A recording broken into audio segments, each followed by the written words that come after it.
If you caught yourself checking your phone tonight, hoping it would light up, and then felt that small, private flinch of knowing exactly which kind of message it would be if it did, I need you to sit with me for a moment before you do anything else, because I think you already know. It rings for the car trouble. It rings for the overdraft. It rings for the babysitting, the deposit, the favor that has to happen by Friday. It very rarely rings just to ask how you slept. Pull your chair a little closer to the fire tonight. Get your tea or your coffee, whatever's keeping your hands warm, because what I want to talk about is one of the quietest heartbreaks of getting older, and almost nobody says it plainly. Not the empty house, not the silence, exactly. Something smaller and in its own way, harder realizing that the phone still rings.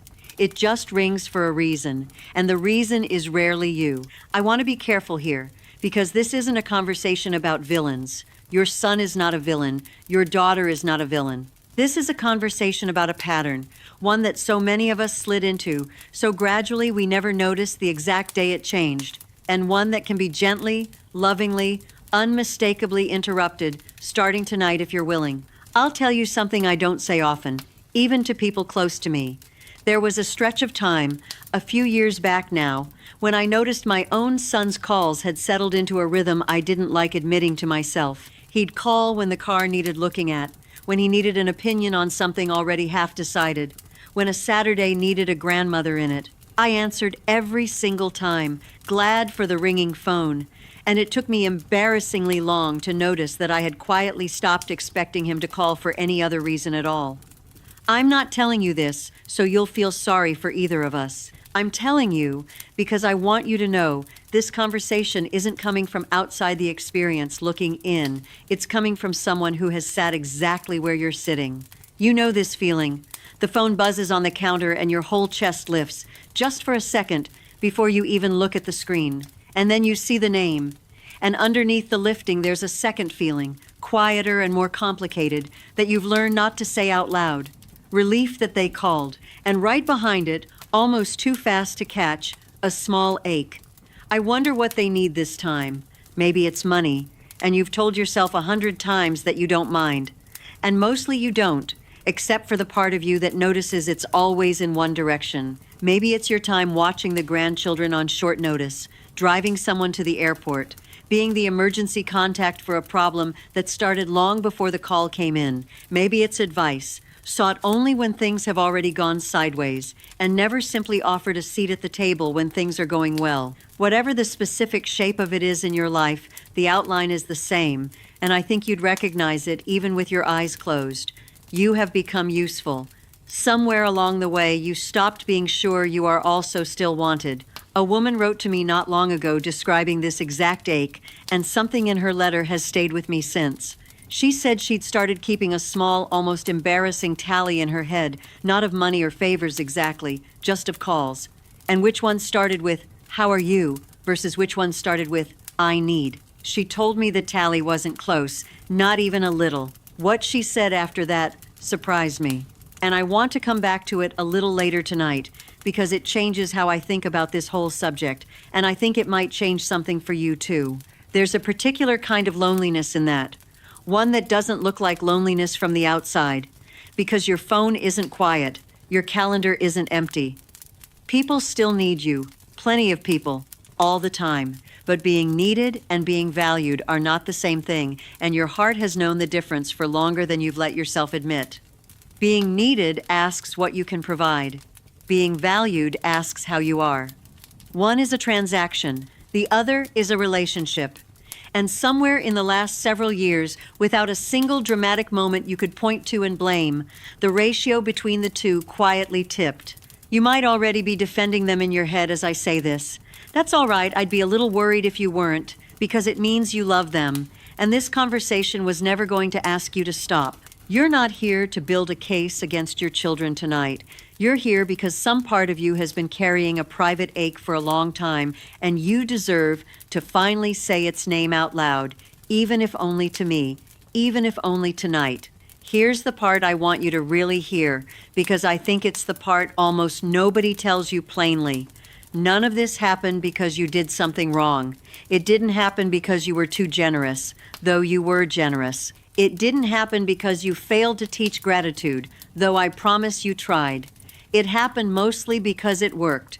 You answered. You showed up. You made yourself endlessly, reliably available. And somewhere in that reliability, a habit formed on both sides theirs. And yes, quietly, yours too, that reduced a relationship down to its most practical use. I know how that lands, and I'm not saying it to sting you. I'm saying it because I think there is something important waiting on the other side of it, something that has almost nothing to do with your children changing at all, and everything to do with a shift only you can make. But before I tell you what that shift actually looks like, there's something underneath all of this that I need you to understand first. Because without it, any advice I gave you tonight would just be another thing to try and fail at, the way so much advice already has. So stay with me a little longer. If you've made it this far into tonight's fire with me, what comes next was written with exactly you in mind. You might be telling yourself that even bringing this up risks sounding ungrateful, or worse, risks sounding like the beginning of some cold, dramatic withdrawal from people you love more than anything. It isn't either of those things, and I want to say that plainly before we go any further. Naming a pattern honestly is not the same as rejecting the people caught inside it. You can love your children completely and still want the shape of that love to include more than usefulness. Those two things sit comfortably together, even if it doesn't quite feel that way yet. Let's start with the honest complication, the one most people skip past on their way to a tidy solution. It is genuinely hard to tell the difference in the moment between a child who is struggling and calling their mother because that is what family is for, and a pattern that has quietly calcified into something closer to being on call. You cannot see it clearly from inside a single phone call. You can only see it across a stretch of time, looking back the way you might notice a path worn into grass only after walking it for years. And by the time most women notice the pattern, it feels almost too late or too delicate to say anything about it at all.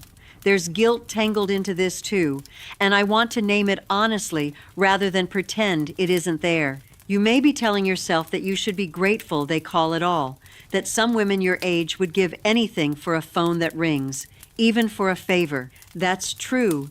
And it's also not the whole truth, because gratitude and hurt can occupy the same heart at the same moment. You are allowed to be thankful your children are in your life and still ache for something more mutual than what you're currently getting. Those two feelings are not in competition. Most of us were simply never taught how to hold both at once. You might also be telling yourself it's too late to change this now, that the pattern has been running for years and years, and surely the shape of it is fixed by now, the way a tree grows crooked around an old obstacle and can't be coaxed straight again. It isn't fixed. I promise you, it isn't. Relationships between mothers and their grown children are living things, not stone carvings. And living things can still bend towards something better, even after a long time bent the other way. But before you can bend it, you have to understand exactly what has been doing the bending. And that part isn't about your children at all. It's about something quieter, running underneath your own choices, that has been making this pattern almost automatic.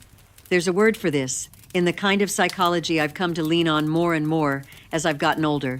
The Swiss psychiatrist Carl Jung called it a complex, not complex the way we use it casually, like being complicated. A complex, in Jung's sense, is an emotional pattern that runs almost on its own, beneath conscious choice, usually built from something learned early and reinforced for decades until it stops feeling like a decision at all and starts feeling like simply who you are.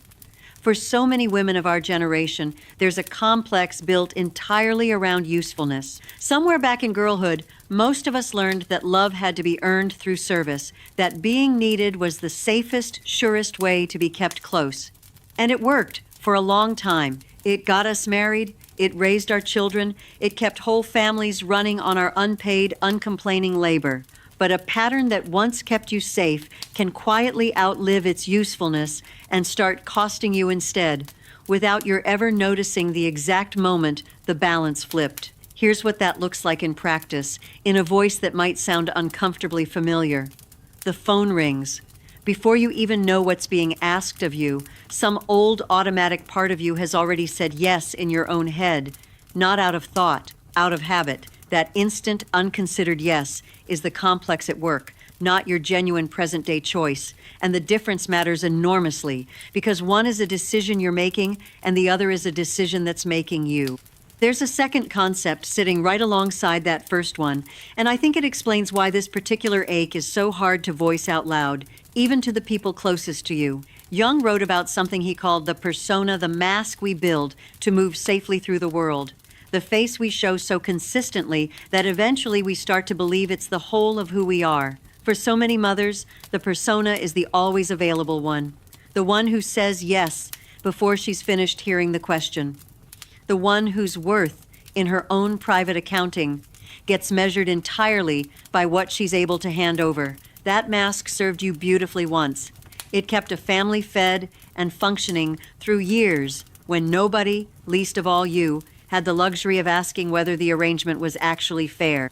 You can probably feel this persona operating in small, specific ways if you look closely enough.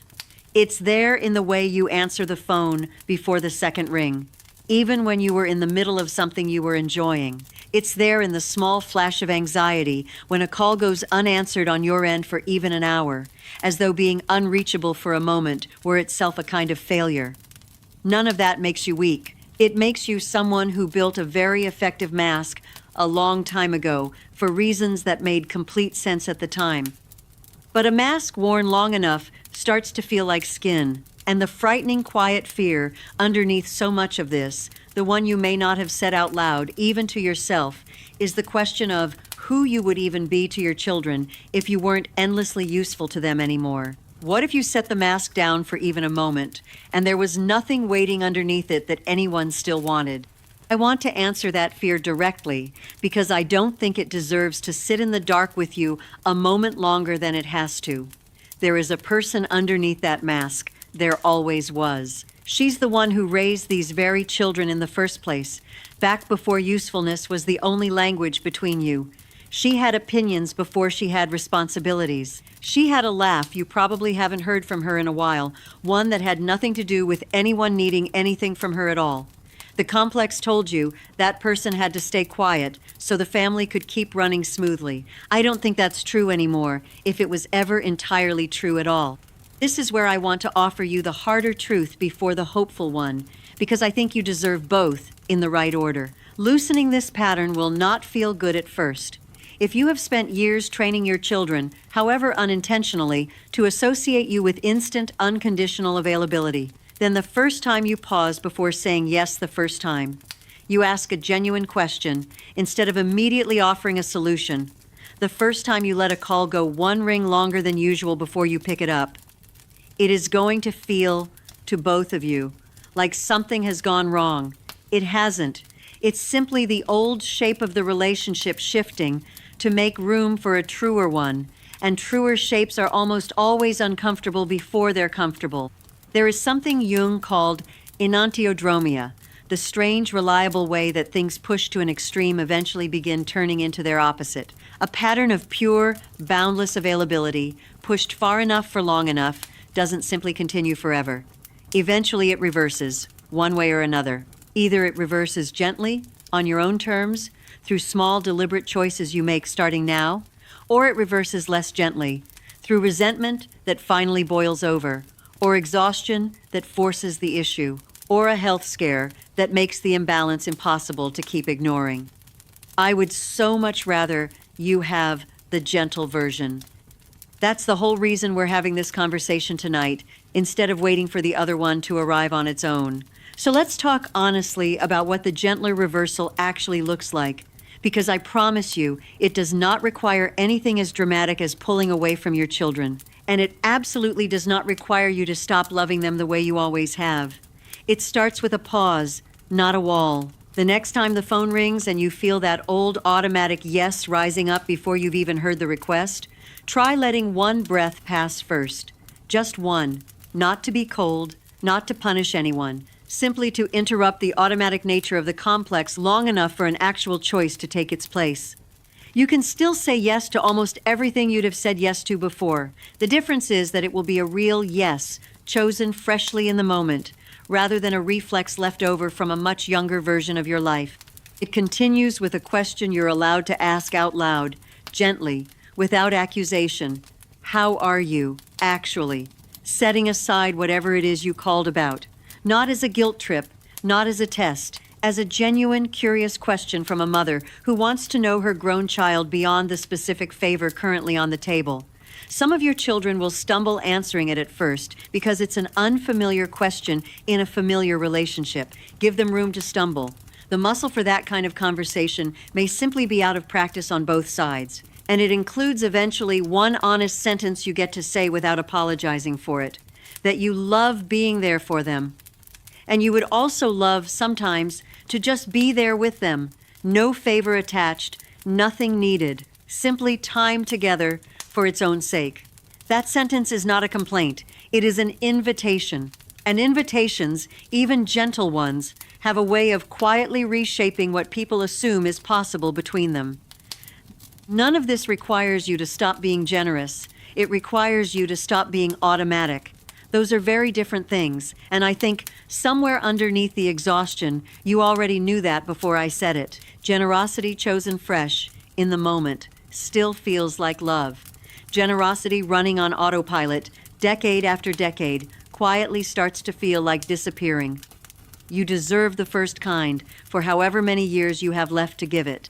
There's one more piece I want to offer you, because it reframes everything we've talked about so far in a way I think you'll find genuinely freeing. What feels, right now, like a failure, a relationship that has drifted into something transactional, a role you've played so long you can barely remember stepping into it, is not actually evidence that something has gone wrong in you. Jung would call it the beginning of the transcendent function, the psyche's own quiet capacity to take two things that seem to contradict each other, deep love for your children and a real need to be valued beyond your usefulness to them, and slowly fuse them into something new, not a lesser relationship, a truer one. The ache you've been carrying is not proof that you failed as a mother. It's proof that a part of you is ready for the next honest version of this relationship, one built on choice instead of habit. I told you earlier about the woman who wrote to me keeping that quiet tally of calls, the ones that opened with "How are you?" against the ones that opened with "I need." What she said after that tally, the part I promised to come back to, was this. She stopped trying to even the tally out by pulling away, and instead started answering every single "I need" call with one gentle question of her own, tucked inside her answer. Of course. And how are you otherwise, really? She told me it didn't fix everything overnight, but she said something in the rhythm of those calls started, slowly, to bend towards something more mutual, simply because she kept asking, patiently, without resentment, until asking became normal again. I think about her tally often. I think you might carry a version of it too, even if you've never written it down. If you've stayed with me this far, I want you to know that what comes next was written specifically with you in mind, because I think you've earned the hopeful part of tonight, not as a consolation prize, but as the truth. Something is already shifting, even in this very moment, even though nothing outside you has visibly changed yet. The simple act of finally naming this pattern out loud, even just to yourself, even just tonight, sitting there with your tea, going lukewarm beside you, begins loosening its grip in a way that silence never could. You cannot unknow what you now know, and you don't have to do anything dramatic with that knowledge tonight. You only have to let it sit there, taking up a little room, quietly starting its work. I want you to picture, just for a moment, an ordinary evening a few months from now. The phone rings, and you feel that familiar lift in your chest, but this time, underneath it, there isn't that same small ache. You answer, unhurried, and somewhere in the conversation, without either of you making a production of it, your child asks how your week has actually been, and means it, and waits for the real answer instead of rushing past it toward whatever they called about. You hang up afterward and notice you feel lighter, not because anything enormous was resolved, but because for a few minutes you were simply known, not simply useful. The house around you feels a little less like a waiting room and a little more like a home again. You notice, almost as an afterthought, that you're no longer bracing slightly every time the phone rings the way you used to without quite realizing it. There's a looseness in your shoulders that wasn't there before, a small private steadiness that has nothing to do with anyone's schedule but your own. You pour your tea a little slower these days. You let the evening settle around you instead of hovering near the phone waiting for the next request. None of this is a guarantee about exactly how your particular children will respond, or precisely when, but something in you, regardless of their pace, will have already changed, and that part is entirely within your reach. Here is what I actually want you to do, starting tonight, not someday. The next time your phone rings and you feel that automatic yes rising in your chest before you've even heard the ask, pause for one full breath before you answer anything. Just one. And somewhere in that same conversation, or in one very soon after it, ask your grown child how they truly are, apart from whatever brought them to call you in the first place, and then, this is the important part, actually wait through the silence for their real answer instead of filling it yourself. That's the whole assignment tonight. Not a confrontation, not a speech about how they treat you, just a pause and a real question, offered with love. If this is your story too tonight, I would genuinely love to know, what's the specific moment that gave this pattern away for you? Was it a phone call, a birthday that came and went too quietly, a favor asked one time too many? Tell me in the comments, because I read every single one. And I think so many other women watching tonight need to know they're not the only one who noticed. You are so far from alone in this. So many of us built our worth around being endlessly useful to the people we love, and so many of us are only now, in these very years, learning there was another way to be loved all along. Tell me I'm not alone in that either, and let's remind each other together in the comments below. If you're watching this tonight with your tea or your coffee going quiet beside you, tell me where you're watching from. I read every single comment, and it means more to me than you probably know to picture exactly where each of you is sitting tonight, listening by your own version of this fire. And if tonight's conversation shifted even one small thing in how you're thinking about that phone on your counter, I'd love to know what it was. Sometimes the smallest shift in understanding is the one that changes everything that comes after it. And if any part of tonight found you at exactly the right moment, you don't need to write anything long at all. Just comment the word "seen" and I'll know. Before we say goodnight, let's bring this all the way home. You have spent years being the one who answers, the one who provides, the one who is endlessly, reliably useful to the people you love most, and somewhere in all that giving, a part of you quietly went looking for the version of love that doesn't require a reason to call. That ache was never selfish. It was never proof that you're asking for too much. It was simply your heart, patiently, faithfully, waiting its turn to be seen as more than helpful. Come back and sit with me again tomorrow night. There is more I want to share with you by this fire, and I mean that more than you know. You are not behind wherever you think you're supposed to be by now. You are not too much for wanting to be loved beyond what you can provide. You are exactly where you need to be, sitting right here tonight, and I am so glad you didn't carry this particular ache alone for one more evening.